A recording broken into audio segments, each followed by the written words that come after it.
Skull and Bones was founded in 1832. Its original name was the Eulogian Club.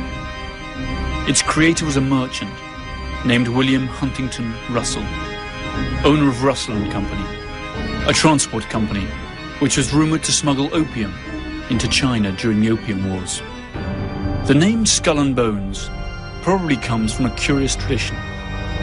During their meetings in the campus chapel at Yale, the society used to hang a skull and 2 crossed shin bones upon the door as a warning that they should not be disturbed. The society was also known as the Order of Death, Cooperation Star, or simply the Order.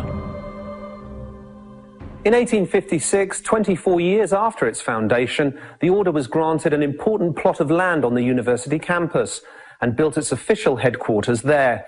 It is a windowless stone construction that can still be seen today. They call it the Tomb. The tomb has a dark, labyrinth-like layout that spans 3 floors and an attic. It comprises a number of halls and secret cabinets, chambers with mannequins in full armor, candlesticks, old photos, flags and manuscripts, and a sinister collection of bones, supposedly belonging to historical figures, including the skulls of Mexican revolutionary Pancho Villa and the Indian chief Geronimo, and even that of Panamanian dictator General Omar Torrijos. In the keep of the labyrinth, there is a vault with the enigmatic number 322 on the door. Inside, there are just 2 chairs and a table. This was where the candidates are said to meet Madame, a skeleton that is supposed to be that of Madame Pompadour. Their passion for bones and skulls could be considered in bad, albeit innocent taste. However, a much more serious accusation hangs over the Brotherhood of Death: its sympathy for the Nazis. Critics of Skull and Bones insist that the society is not originally American, but rather an offshoot of some German right-wing order. This could well be true. Its founder, William Russell, did indeed live for some time in Germany before attending to his senior year at Yale. And it was actually on returning to the USA that he established the fraternity. Always according to its critics, the number 322, the Order's identifying number, hides a coded message. The 32 represents the year of its foundation, 1832, and the additional 2 stands for the fact that it's the 2nd chapter within an international order. Alexandra Robbins, a Yale graduate and author of a book on the subject, stated that the society owns a valuable collection of Nazi objects and memorabilia, and eats its dinners off Hitler's private silver service. A large part of their liturgy is written in German. Who was the fool? Who was the wise man, beggar or king? Whether poor or rich, all's the same in death. A sizable part of the American military-industrial complex of the early 20th century collaborated with the Nazi regime in Germany, contributing immensely to their rise to power. This historical fact is unknown to most people even today. Also unknown is the strong involvement of Bonesmen in the pre-war German-American relations. But history keeps its own records, and the past always returns to haunt us. In 1930, Prescott Sheldon Bush, father of President George H. and grandfather of President George W., a member of the Skull and Bones class of 1917, and president of the Union Banking Corporation, engaged in a number of profitable business deals with Fritz Thyssen, the German steel tycoon who supplied Hitler's war machine. The UBC was closed by President Truman during the Second World War under the Trading with the Enemy Act. In other words, for doing business with the Nazis. Apart from Prescott Bush, several other directors of the Union Banking Corporation in New York were also 1917 Bonesmen, including E. Roland Harriman and Ellery Sedgwick James. In 1938, Bush, by then executive associate of Brown Brothers Harriman, issued a loan to Hitler's Germany to enable the latter to import American Standard Oil fuel. In 1941, the year the United States entered the war against the Third Reich, Standard Oil, which belonged to Rockefellers, Bonesmen themselves, had 6 oil tankers sailing under Panamanian flags and manned by German crews. These vessels carried fuel from their American refineries to the Canary Islands, where their German submarines were being refueled. In the meantime, Allied troops were losing their lives on European battlefields. Investigator Anthony Sutton claims that Skull and Bones is not at all an American society, but a branch of a foreign secret society. According to this expert, it is one of the reasons why secrecy in the order is so vital. However, the list of its members is a true who's who of American society. Many of these influential personalities are advocates of the American way of life. Skull and Bones membership certainly has its privileges. At least 3 American presidents were or are Bonesmen: George W. Bush, his father George H. Bush, and William Taft. The proposition that this small club of the well-to-do pulls the strings of American power, and through it those of the whole world, by placing its associates in key power positions, is supported by substantial evidence. The elections of 2004 saw the almost impossible come true. Both the Republican candidate George W. Bush and his Democrat rival John F. Kerry were members of Skull and Bones.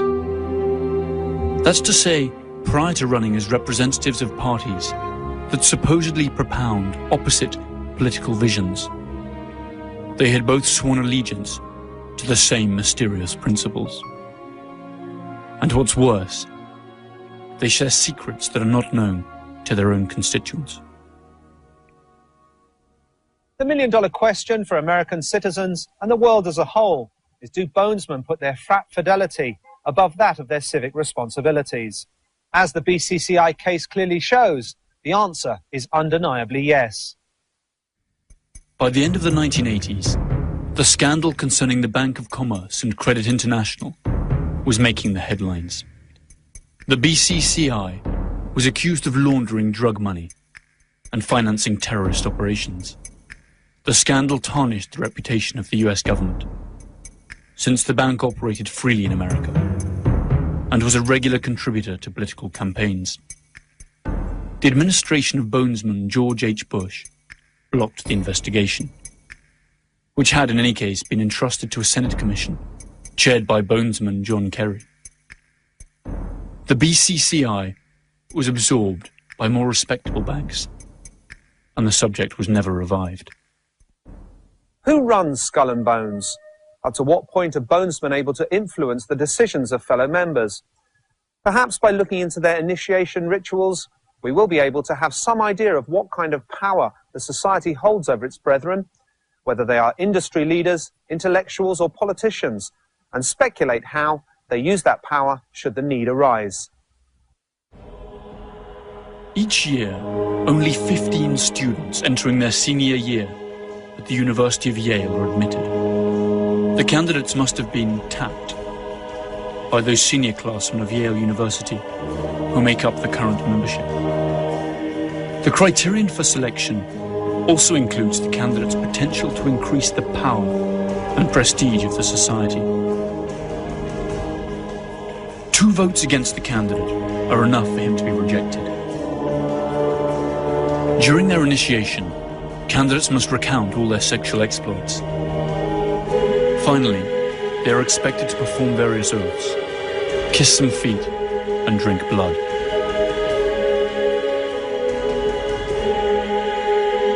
They then have to lie naked in a coffin, and, after masturbating in full view of the others, swear to never reveal their membership of the order. The candidates are then introduced to their future companions, who wear masks for the occasion.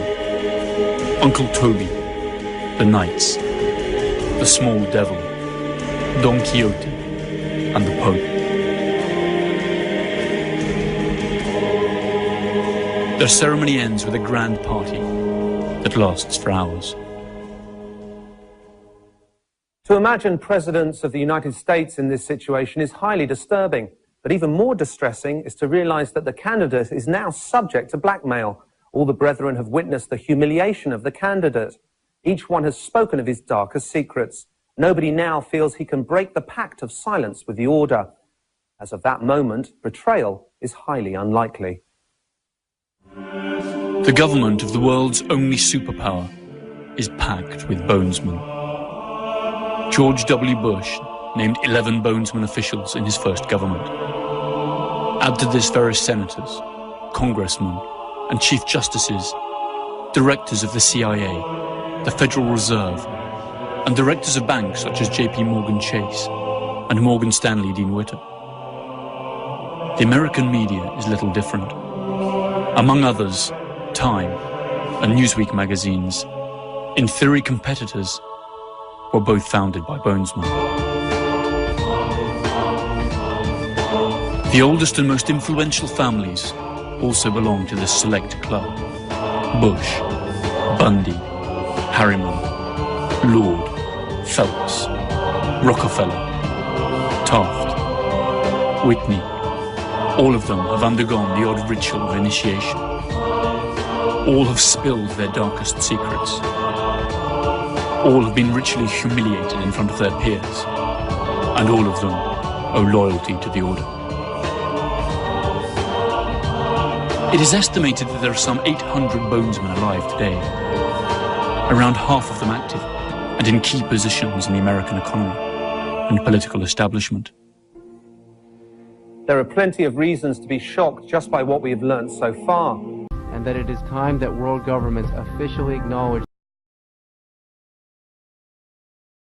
people who have financed the Nazis. Their members meet in a bunker supposedly full of stolen skeletons, and among its brethren we find no less than the president of the most powerful country on earth, and also his main political contender. And Skull and Bones is not the only secret society that appears to be pulling the strings of world power. There are at least 2 other organizations who are suspected of foul play, ranging from economic manipulation to attempting to achieve world control. They are the Bilderberg Group and the mysterious Council of Foreign Relations.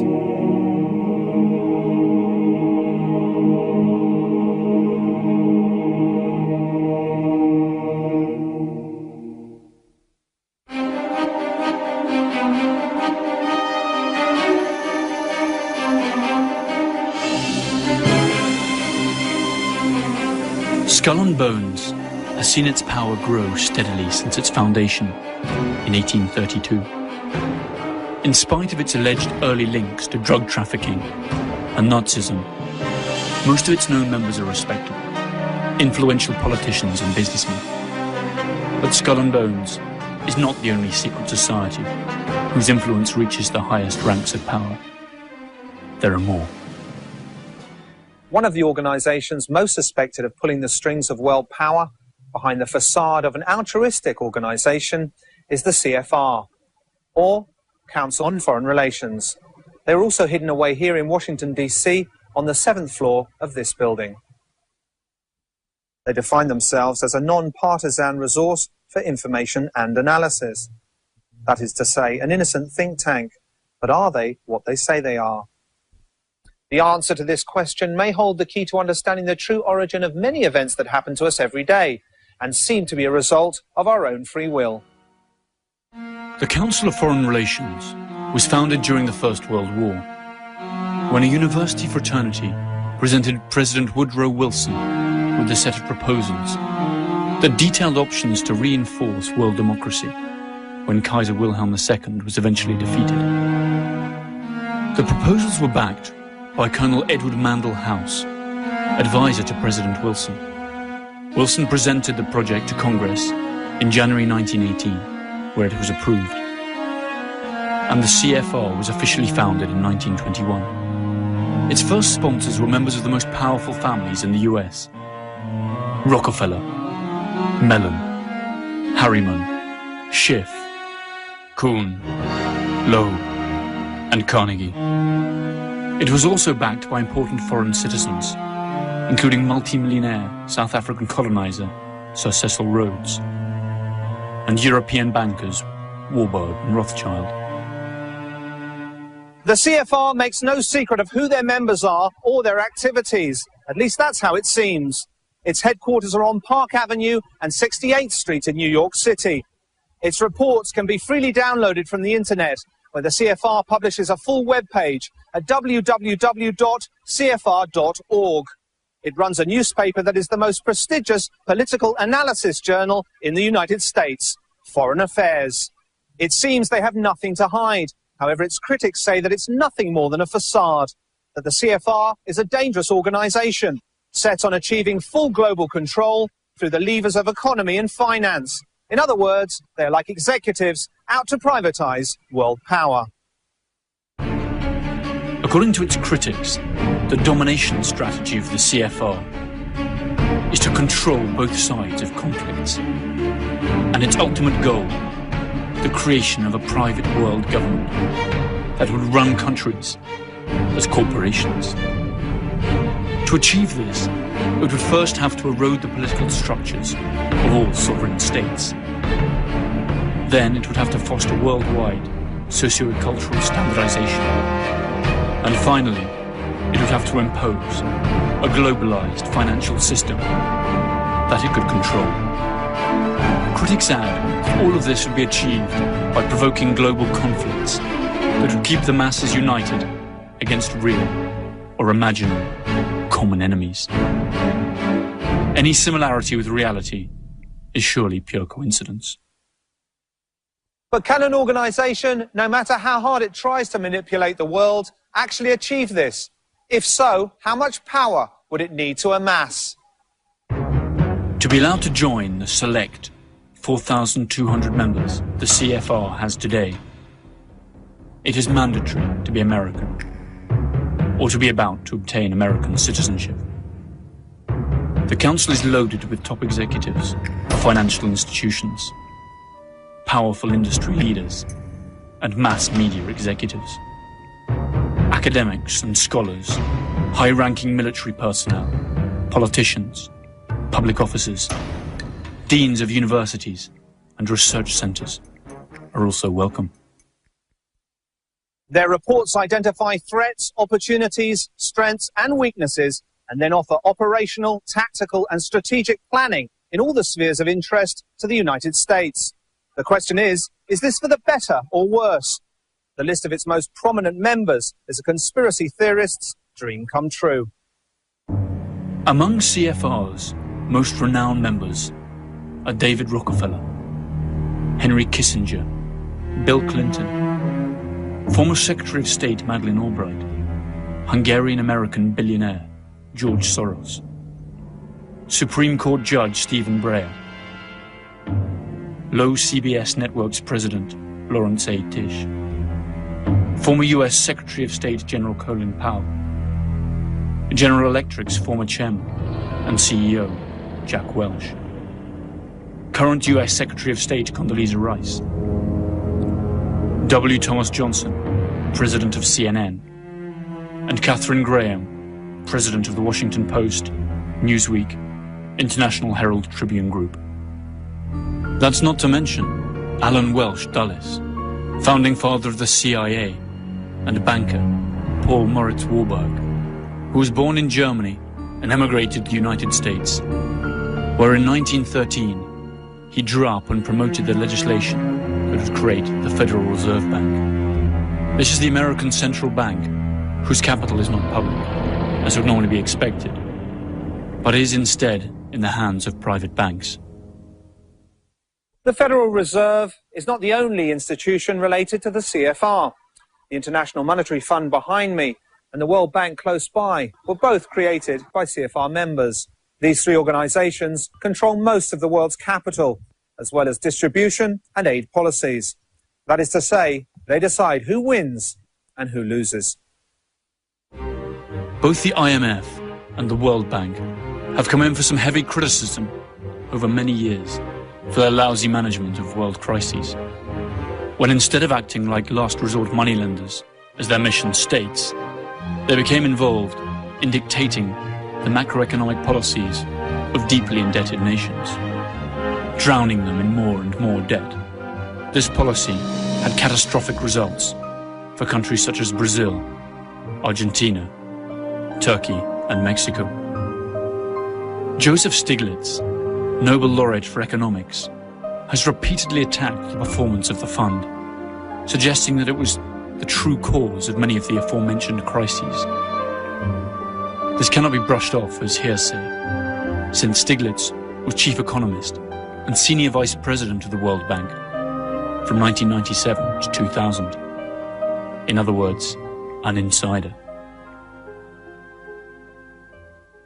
If we observe how the price of medical supplies generates gigantic profits for those who produce them, and at the same time kill millions of people who cannot afford to buy them, if we stop to think about the irreparable damage that multinational corporations carry out in the so-called third world countries, if we study the mechanisms of usurious loans of the world banking system that cyclically provoke crises that sink entire countries below the poverty line, it's worth asking, is economic war more effective than conventional war when it comes to achieving world power? Are the members of the CFR those responsible for carrying it out? Or is it all nothing but a natural byproduct of the capitalist system? The idea of a world dominated by private corporations, led by the CFR, might sound nonsensical. These corporations have a joint turnover that is almost twice the GDP of the United States, and employ more than 25 million people in the United States alone. Their power is surely already strong enough to twist some political arms worldwide. Perhaps the CFR is just an innocent think tank, like its members say it is. One thing is certain: the undeniable and enormous power wielded by such a group of influential people, for better or for worse. What other secret societies pull the strings? Or better said, what other societies secretly pull the strings on the world stage?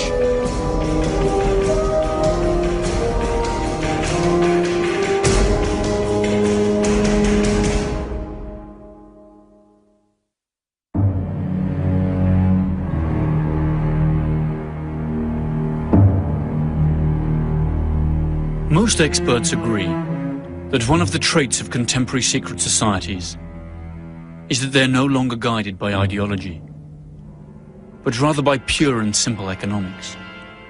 In practice, this means that they use their influence in the corporate world to force entire countries to serve their interests. The average person is completely unaware of how national strategic decisions are taken, and whatever changes his vote may bring about happen only over the very long term, and usually prove to be merely cosmetic. If there's one secret society that has every characteristic needed to raise suspicion, it's the Bilderberg Group.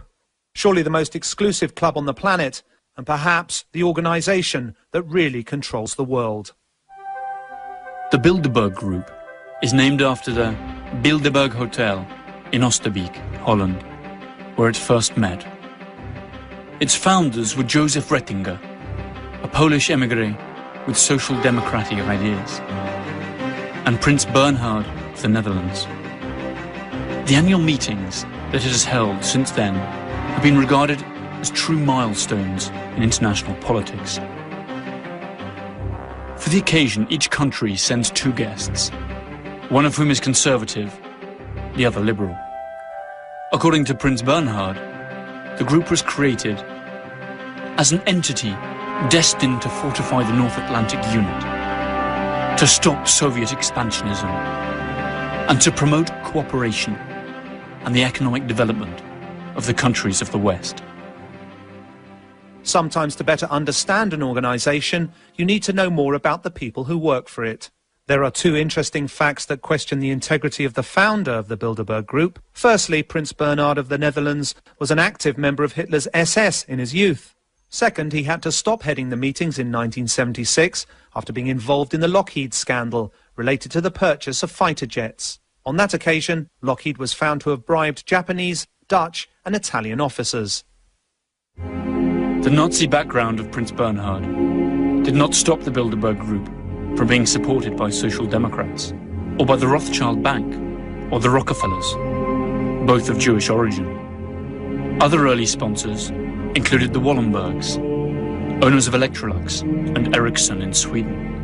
All of them still actively participate in the annual general meetings of the group, either directly or through their representatives. The only thing that this confirms is that when it comes to making decisions that will affect the world, ideology doesn't really play that much of a role. After all, business is business. The venue, the agenda, and the participants are not secret. What remains undisclosed, however, are the topics discussed, since the meeting is held behind closed doors, and no detailed reports are published. The conference takes place during a weekend in May, and lasts 3 full days, usually a few weeks before the G8's annual meeting. A fleet of black limousines drives the guests to a luxury hotel or palace of choice. Security is tight and includes members of the attending country's secret services.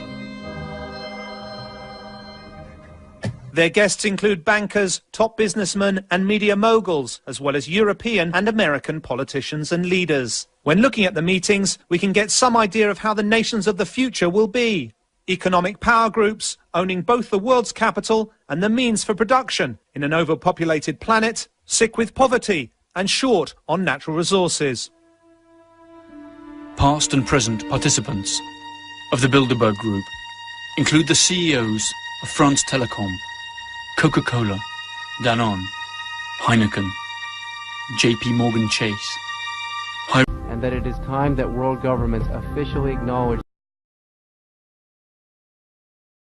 members, and the editors of newspapers such as El País, La República, Le Figaro, the New York Times, Die Zeit, and the Wall Street Journal, among others. What should we think when meetings like these have among their participants the owners of media giants and still their secret agenda goes unreported? Where does their loyalty lie?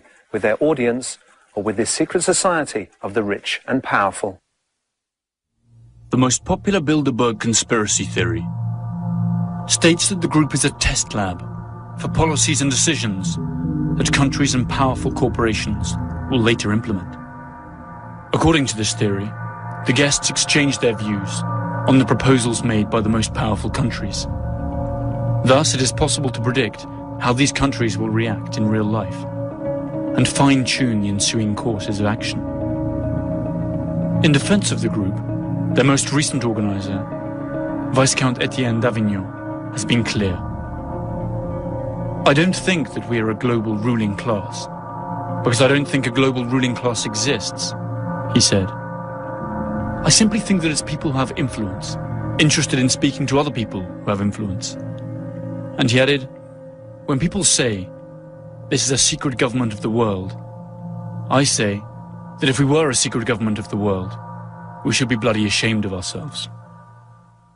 The Bilderberg agenda, according to its own press releases, is the world agenda.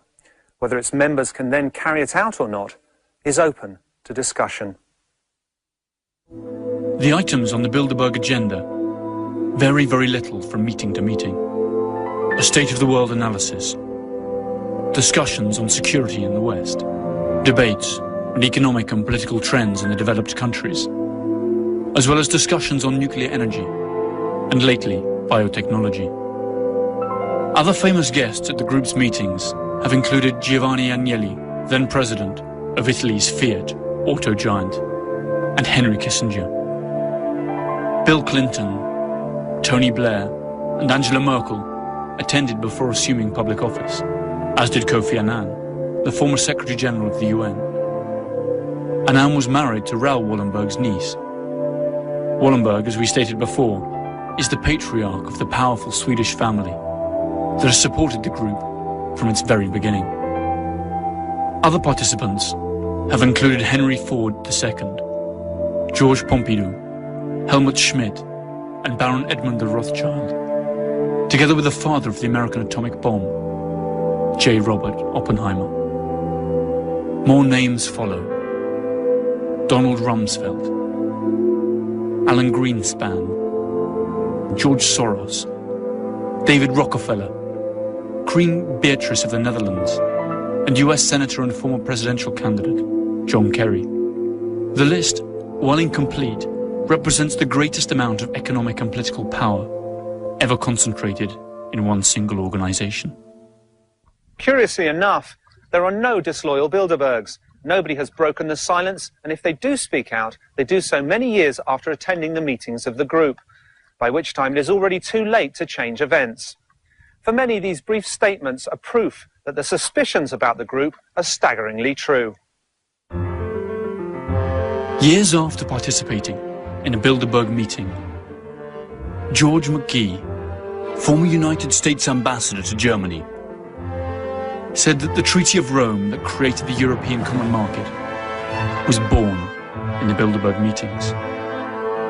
Jack Schenkman, chairman of Amalgamated Bank and also a Bilderberg member, said in 1996, the idea of a common European currency was discussed a great many years before it came about.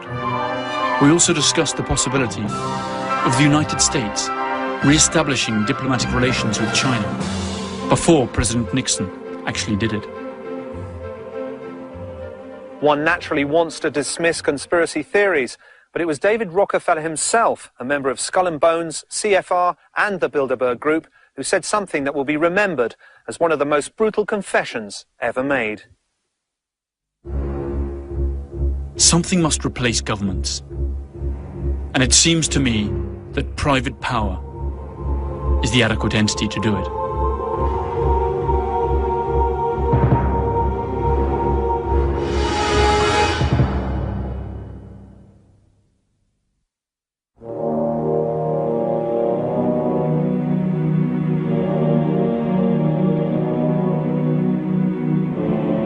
Whether or not secret societies control the world is open to discussion. What is clearly undeniable is that the most powerful people in the world are indeed accustomed to belonging to one secret society or another.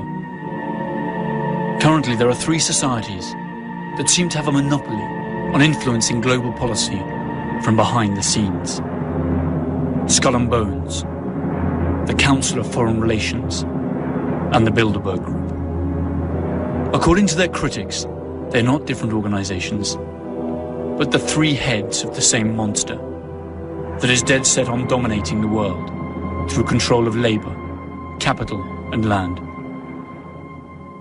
But there is a 4th organization that conspiracy theorists keep bringing up.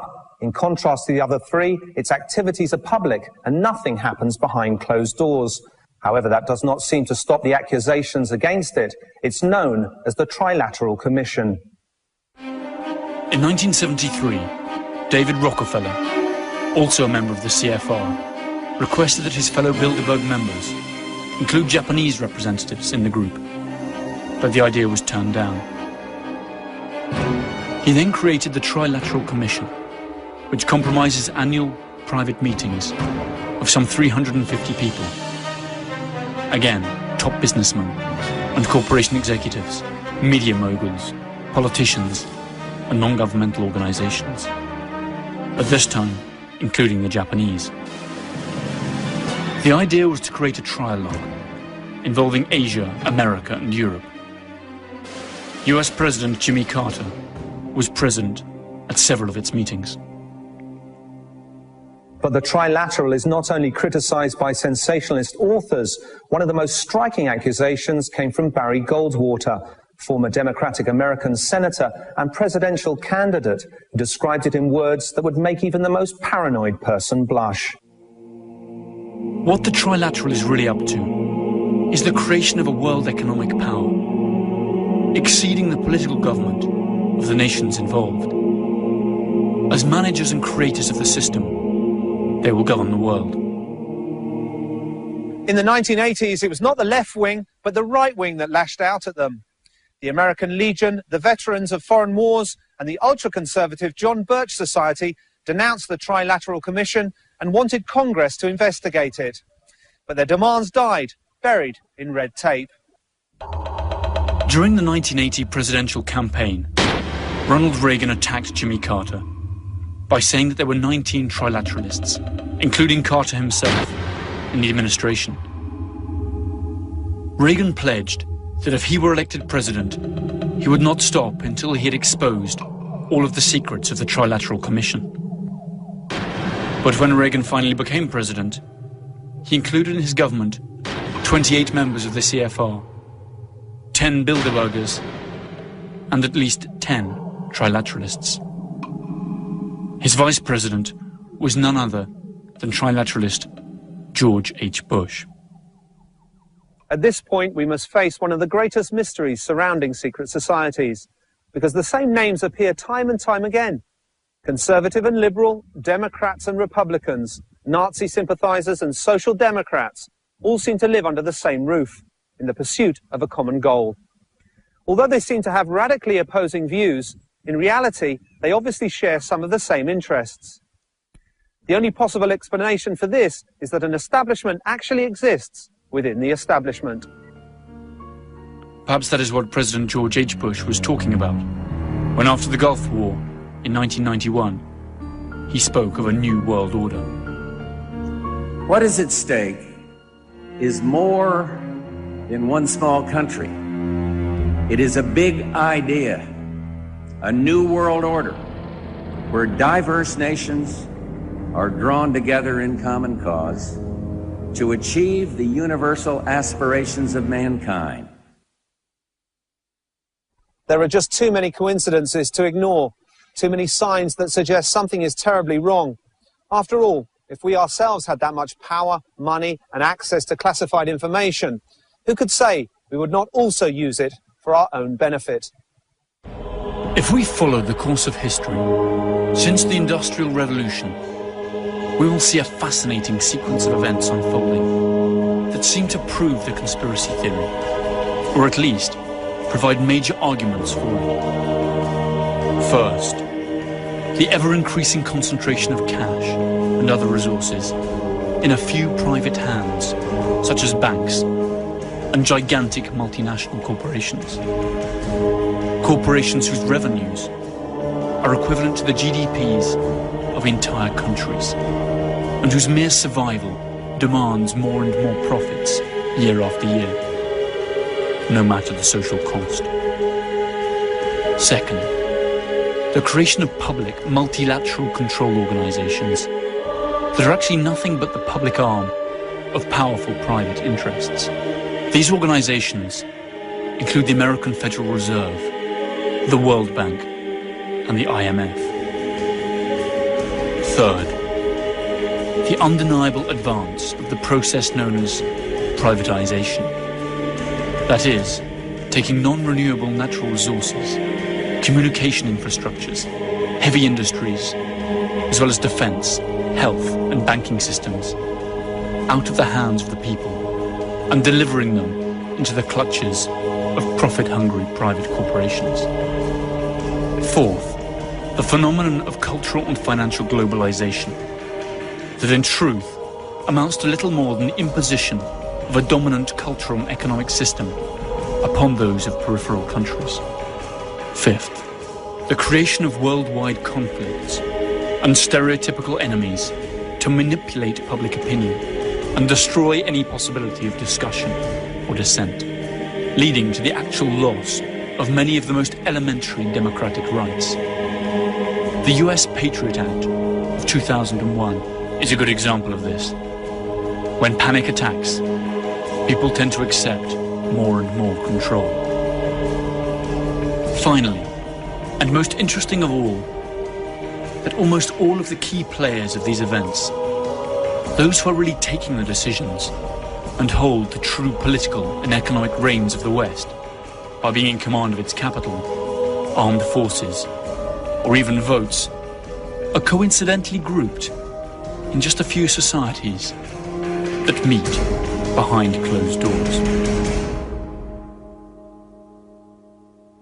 Are Skull and Bones, the CFR, the Bilderberg Group and the Trilateral Commission the cause or the consequence? Does membership mean enjoying certain privileges, or is it that only those who enjoy certain privileges can become members? Does it really matter? Just look around and draw your own conclusions. Perhaps it's time to understand that nothing is a coincidence, that events are all interrelated and are always serving a higher power, that though hard to see, is in plain view to us all, if only we know where to look. Otherwise, while believing we are masters of our own destiny, we will be merely puppets in a play controlled by the sinister hands of secret societies. And the additional 2 stands for the fact that it's the second chapter within an international order. Alexandra Robbins, a Yale graduate and author of a book on the subject, stated that the society owns a valuable collection of Nazi objects and memorabilia, and eats its dinners off Hitler's private silver service. A large part of their liturgy is written in German. Who was the fool?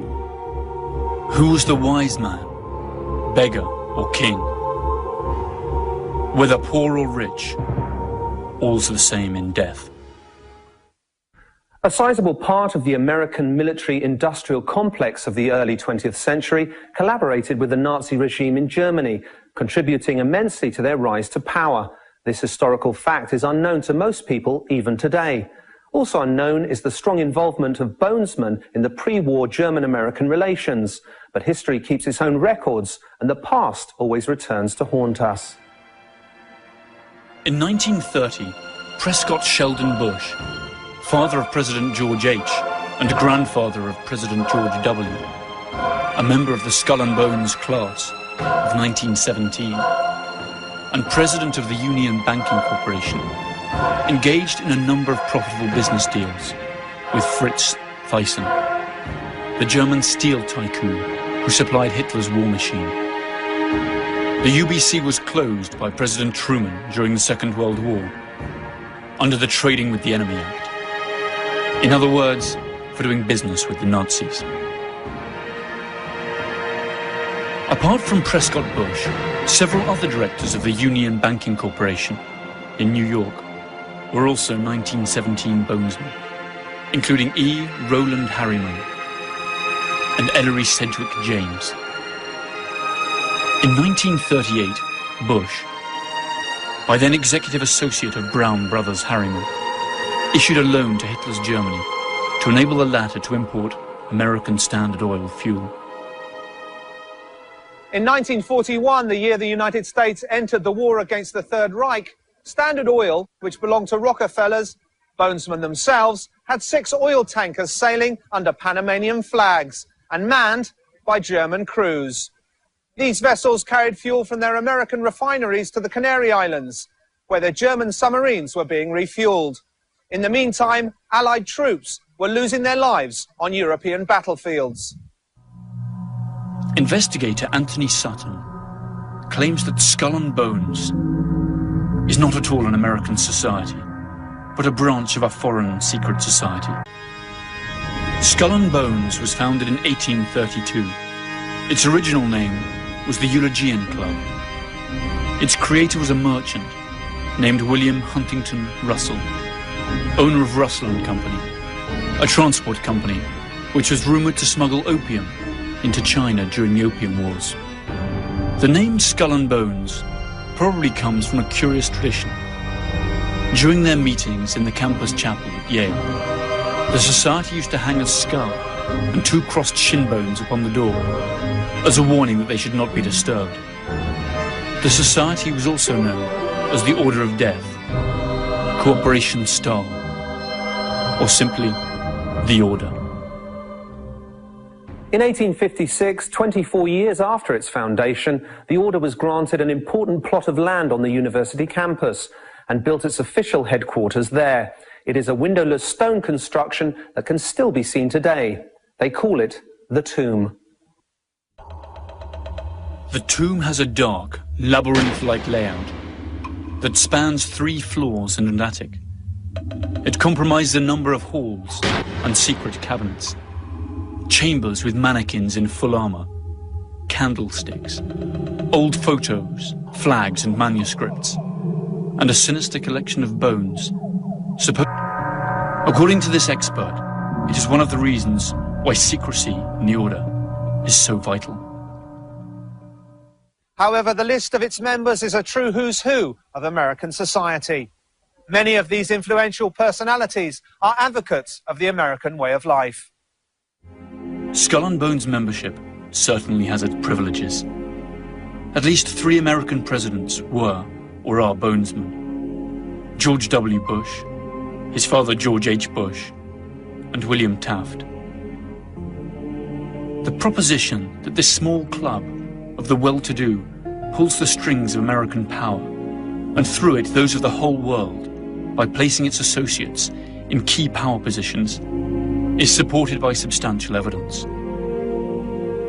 The elections of 2004 saw the almost impossible come true.